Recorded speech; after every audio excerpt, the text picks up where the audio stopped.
Follow کر رہے ہیں, فلفل کر رہے ہیں؟ پچھلے 2-3 سال میں بہت زیادہ بڑھ گئی براڈ کاسٹر کی ذمہ داری, بیکاز ریڈیو کی جو پینیٹریشن ہے وہ بہت زیادہ ہے. شاید اس لیے بھی کہ ہمارے مختلف شہروں میں لوڈ شیڈنگ بہت ہوتی ہے, تو لوگ زیادہ تر اب ریڈیو سے ہی پہ جاتے ہیں, چاہے وہ میوزک کے حوالے سے بات کریں, چاہے وہ انفارمیشن کے حوالے سے. تو براڈ کاسٹر چاہے وہ جس طرح سے بول رہا ہے وہ بڑی امپورٹنس رکھتا ہے, آپ کس طرح سے بات کر رہے ہیں, کیونکہ گھر میں وہی بچے ریپیٹ بھی کر رہے ہوتے ہیں وہ ساری چیزیں. تو سیکھنے کا جو سلسلہ ہے نا, چاہے وہ انفرٹینمنٹ کا کوئی پروگرام ہو رہا ہو, چاہے وہ اسلامک کسی حوالے سے بات کی جا رہی ہو, چاہے وہ انٹرٹینمنٹ کا کوئی پروگرام ہو رہا ہو, تو اس ساری فیلڈ جو ہے نا وہ براڈ کاسٹر کی ذمہ داری بن جاتی ہے کہ وہ بات کس طرح کر رہا ہے. اگر وہ کسی ایسی طرح بات کر رہا ہے جس طرح سے انہوں نے کہا محبوب کے لہجے میں بات کرا, تو یقیناً آپ اگر فیملی کے ساتھ سن رہے ہیں تو پھر کچھ نہ کچھ آپ کو کنٹرول کرنا پڑتا ہے چیزوں کو. لیکن اگر آپ بہت زیادہ کسی ینگسٹر کے اس میں بات کریں گے تو ہو سکتا ہے کہ کوئی ایسا شخص آپ کو سنا ہو جو کہ 50+ وہ کہے کہ یار یہ تو بچوں کا ریڈیو اسٹیشن ہے. تو پھر وہ پینیٹریشن جتنی زیادہ ہو رہی ہے, ذمہ داریاں اتنی زیادہ بڑھ رہی ہیں. اب کوئی بھی شخص شو جب کر رہا ہے تو اس کو یہ سوچنا پڑے گا کہ اس کا جو لسنر ہے وہ کون ہے. سب سے امپورٹنٹ رکھتی ہے بات. اگر میں مارننگ شو کر رہا ہوں تو وہ میرے مختلف لسنرز ہیں, مڈ میں کر رہا ہوں 1 سے 5 وہ ایک مختلف میرے لسنرز آتے ہیں, شام میں شاید آفس سے گھر جانے والے تھکے ہارے لوگ ہیں وہ ہیں, رات میں کچھ ایسے ہو سکتا ہے کہ جو کہ لائٹ نہیں ہے ان کے گھر میں, وہ بجلی والوں کو برا کہہ رہے ہیں لیکن وہ ساتھ مجھے سن رہے ہیں. تو ذمہ داری بڑھتی رہتی ہے کہ آپ ان کو کس طرح انٹرٹین کر رہے ہیں, ان کو خوش رکھنا ہے آپ نے بیسیکلی. اور جہاں تک لوڈ شیڈنگ کی بات ہے یا دیگر اور سارے ایسپیکٹس کی بات ہے, تو وہاں تو موڈ سوئنگز آپ کے بڑی تیزی کے ساتھ چینج ہو رہے ہوتے ہیں, اور ایسے میں اگر ان کے موڈ کا آپ خیال رکھ لیں اور وہ کیا چاہتے ہیں, وہ کس طرح سے خوش ہو سکتے ہیں, تو میرا خیال ہے یہ وننگ وکٹری ہوتی ہے. اچھا جی, بیسکلی بہت ساری ایسی چیزیں ہوتی ہیں جو ٹی وی سیلیبریٹیز ہوتے ہیں as compare to radio and stage and theatre and cinema.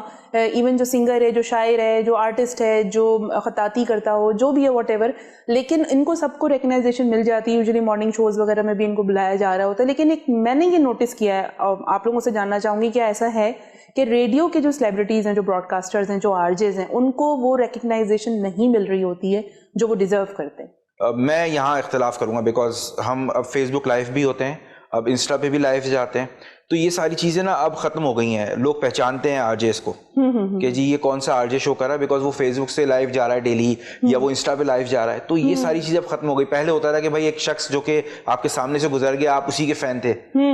اب ایسا نہیں ہے, اب مختلف ہو گیا ہے. اور جس طرح سے اب مختلف, اگر ہم کہیں کہ اس فیلڈ میں پلس پوائنٹ یہ ہوا کہ جو ڈبنگ ہو رہی ہے مختلف انٹرنیشنل پلیئرس کی پاکستان میں, اس میں زیادہ تر ڈبنگ آرٹسٹ جو ہیں وہ ریڈیو سے ہی بلانگ کرتے ہیں. تو وہ بھی ایک امپورٹنس رکھتا ہے. خاص طور پر اگر میں کہوں کہ کئی ایسے پروجیکٹس ہیں پاکستان کے, بڑے پروجیکٹس ہیں جس میں FM کے ہی چینل سے لوگ گئے ہیں, وہ سب کام کر رہے ہیں.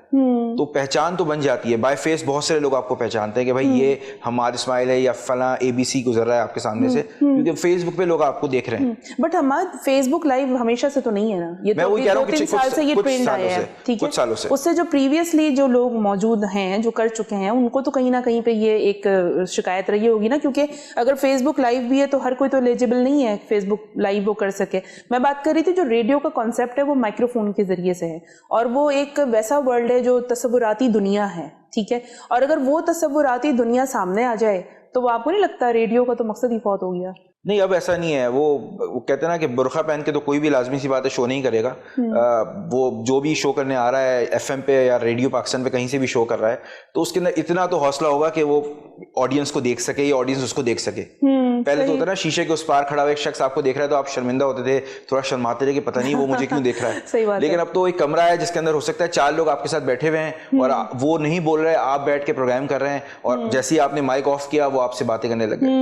تو یہ ساری چیزیں وہ والا ایسپیکٹ ہے کہ چلیں ٹھیک ہے, اگر آپ کو پروفیشنلی کسی آرگنائزیشن سے اگر آپ کو ریکگنائزیشن سرٹیفکیٹ اگر نہیں بھی ملتا ہے, بٹ آڈینس اور لسنرشپ کی طرف سے آپ کو ریکگنائزیشن ضرور مل جاتی ہے. ٹھیک ہے, اور وہی چیز کاؤنٹ کر رہی ہوتی ہے فی زمانہ جو ڈیجیٹل دور ہے, اور جو 1 کلک پر آپ کے فون پہ ہر چیز اویلیبل آپ کو ہو جاتی ہے. آپ اپنی آواز بہت اچھی کلیئر کر سکتے ہیں, آپ گانے گا سکتے ہیں, آپ پوئٹری کر سکتے ہیں, آپ ایکٹنگ کر سکتے ہیں, whatever you want to do آپ کر سکتے ہیں بڑے آرام سے. تو آپ سمجھتی ہیں نثار ٹی وی سیلیبریٹیز اور ٹی وی میڈیم پہ جو ریکگنائزیشن ملتی ہے, جو فیم ملتا ہے بیسکلی سیلیبریٹی کو, وہ ریڈیو براڈ کاسٹرز کو تھوڑا سا اس کے نسبت کچھ کم ملتا ہے؟ آپ ایگری کرتی ہیں اس بات سے؟ میں اس بات کو بالکل ایگری کرتی ہوں. کس طرح بتائیں گے؟ اس طرح سے دیکھیں, جو آپ کے جو ریڈیو کے آپ کے لسنرشپ ہے نا, وہ آپ کے مخصوص ٹائمنگس کے لیے ہوتی ہے اور آپ کو بڑی اسکرین پہ اتنا کوئی خاص انٹروڈکشن نہیں ہوتا, نہ انٹروڈیوس کروایا جاتا ہے بہت ہی. اب یہ تھوڑا سا سلسلہ ایسا شروع ہوا ہے, کچھ مہینوں سے میں نے دیکھنا شروع کیا ہے, جیسے کہ ہمارے نے تذکرہ کیا کہ کچھ پروجیکٹس کے اوپر RJs نے کام کیا, اب یہ سلسلہ شروع ہوا ہے. اس سے پہلے تو کوئی بھی نہیں جانتا تھا. ہاں ایک زمانہ ایسا بھی رہا ہے کہ جب بہت زیادہ لسنرشپ تھی. اب دنیا اتنی مصروف ہو گئی ہے نا کہ آپ کے اپنے مخصوص پروگرامز کے لیے آپ اپنے کچھ چند 50-100 لسنرز تو جانتے ہوں گے, اس کے علاوہ شاید جو آپ کو پسند نہیں کرتا یا آپ کا ٹائم نہیں ملتا شو سننے کے لیے وہ آپ کو نہیں جانتا. تو اسٹل ابھی بھی نیڈ ہے, چونکہ دیکھیں میں آپ کو ایک بات بتاؤں, اسکرین کی بنسبت ریڈیو پہ کام کرنا نا زیادہ مشکل ہے. ٹھیک ہے, یہ زیادہ مشکل ہے. آپ کو اپنی آواز کا ہی تاثر دے کے لوگوں کو اپنے آپ سے کنیکٹڈ رکھنا ہے. اب اسکرین پہ تو یہ ہے کہ آپ کی صورت بھی آ رہی ہے, لوگ آپ سے امپریس ہو رہے ہیں, آپ کو باڈی لینگویج آ رہی ہے, باڈی لینگویج مل رہی ہے, لیکن ریڈیو پہ آپ کو صرف اپنی آواز کا جادو جگانا ہے, جس میں آپ کو بڑا محنت طلب کام ہے. اور وہ اگر کوئی لسنر آ جائے, لسنر اگر آپ کو سن رہا ہو, اگر ہیوج لسنرشپ بھی ہو, تو وہ اگر وہ ٹیون ان کرتے کرتے آپ کے پاس آ گیا تو پھر مین ٹاسک یہ ہو جاتا ہے کہ وہ رکا رہے, ٹھہرا رہے آپ کے پاس, وہ چینل ٹیون ان نہ کرے نا, جب تک کہ ایک کال نہ کر دے یا ایک میسج نہ آ جائے تو وہ میک شیور کہ ہاں جی یہ ایک جو ہے نا ایجنڈا آج کا تو پورا ہوا. بالکل ایسے ہی ہے, بالکل ایسے. اچھا حماد, آپ بیسکلی پروگرامنگ سائڈ پہ بھی رہتے ہیں, ٹیکنیکل سائڈ پہ بھی آپ رہتے ہیں, تو آپ شوز بھی یوزلی کرتے ہی ہوں گے, ابھی بھی کرتے ہیں؟ بالکل, میں پروگرامز بھی کرتا ہوں, میں شو پروڈیوس بھی کرتا ہوں, تو یہ دونوں چیزیں میں کر رہا ہوں. تو مجھے اندازہ ہوتا ہے کہ پروڈیوسر کتنے کٹھن مراحل سے گزرتا ہے, اور RJ جو کہتا ہے یار یہ جو پروڈیوسر ہے نا یہ فالتو ڈانٹتا رہتا ہے مجھے, تو وہ مجھے اندازہ ہے کہ پروڈیوسر کی کیا مشکلات ہیں, اور RJ بن کے بیکاز دھیرے دھیرے سارے کام کیے, تو مجھے اندازہ ہے کہ بھائی جب میں RJ بنتا ہوں تو مجھے پتا ہے اگر میرا پروڈیوسر مجھ سے کہہ رہا ہے کہ بھائی یہ کام اس طرح ہوگا, میں چلو ٹھیک ہے, صحیح ہے, بیکاز وہ اس کو اندازہ ہے ان ساری چیزوں کا. بالکل, مجھے اندازہ نہیں ہے, میں تو صرف مائک پہ بیٹھا ہوں. صحیح. اور ایز اے پروڈیوسر جب میں کسی RJ کو سمجھاتا ہوں تو پھر میں اس کو سمجھاتا ہوں کہ بھائی مجھے پتا ہے آپ کو برا لگ رہا ہے, لیکن کرنا یوں ہی ہے, کرنا تو یوں ہی ہے, آپ کے پاس کوئی چوائس نہیں ہے.